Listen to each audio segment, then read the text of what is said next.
SP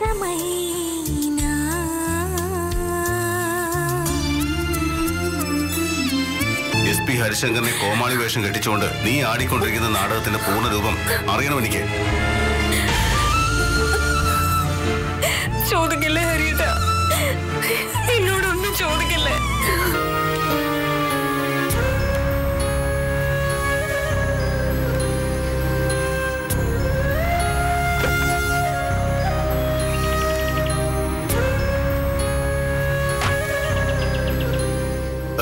ആശ്രയിച്ച് എവിടെ മുത്തശ്ശ?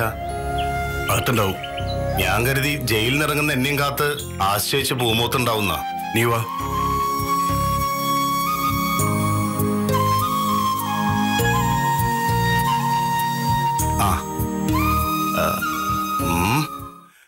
ആശ്രയിച്ചി, ചേച്ചി എന്താ ഇവിടെ ഇരിക്കുന്നത്? എന്ത് പറ്റി ആശ്രയിച്ചി?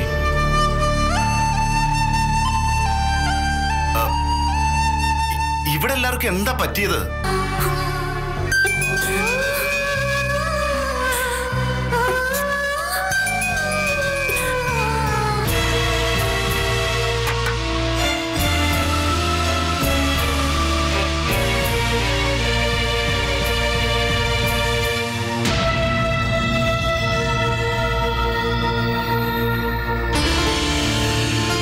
ഇപ്പൊ തന്നെ ലേറ്റായി. അവളെന്നെ കൊല്ലു ഇന്ന്. മോള് പോയിട്ടോ.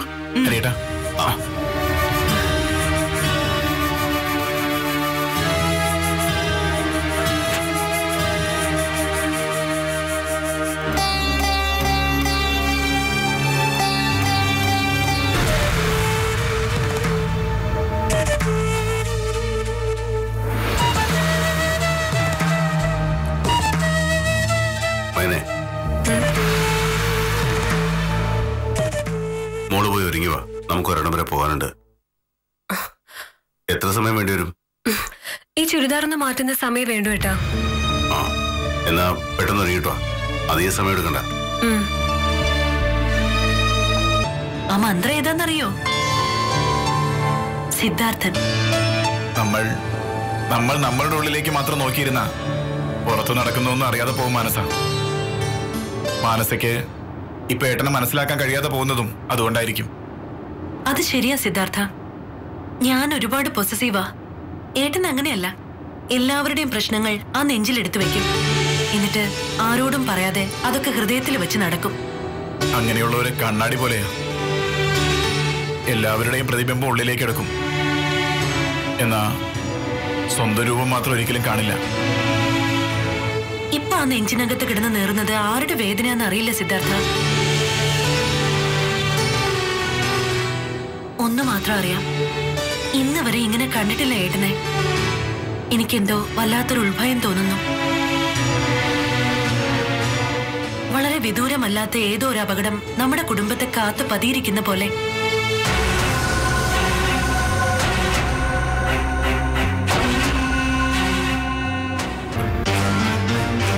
എനിക്കും ഉണ്ടായിരുന്ന ഇൻവിറ്റേഷൻ.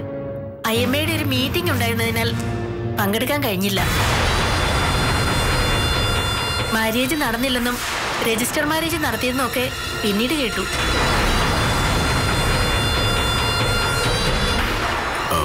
ഡോക്ടറും ഗൗരിയും ഫ്രണ്ട്സ് ആണോ? ഫ്രണ്ട്സ് എന്ന് പറഞ്ഞാൽ അത്ര ക്ലോസ് അല്ല. ഹൗസ് സർജൻസി മുതലുള്ള പരിചയമുണ്ട്.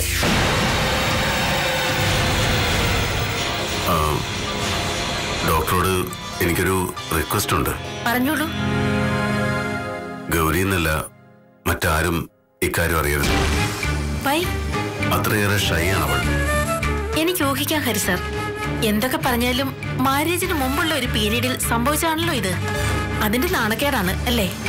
നിന്ന് തിരിയാ സമയമില്ലെന്ന് പരാതിപ്പെടുന്ന നമുക്കൊക്കെ അയലത്തെ വീട്ടിലെ പെണ്ണിന്റെ പ്രഗ്നൻസി പീരീഡിന്റെ കണക്കെടുക്കാനും ചർച്ച നടത്താനും ഒക്കെ ഇഷ്ടംപോലെ സമയമുണ്ട്.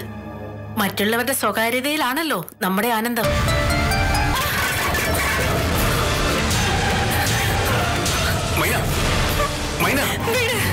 ഞാൻ പറയുന്നൊന്ന് കേൾക്കാൻ. ആൾക്കാർ ശ്രദ്ധിക്കുന്നു മീന. എല്ലാരും കേൾക്കട്ടെ. എനിക്ക് എന്റെ കുഞ്ഞിനെ കൊല്ലണ്ട.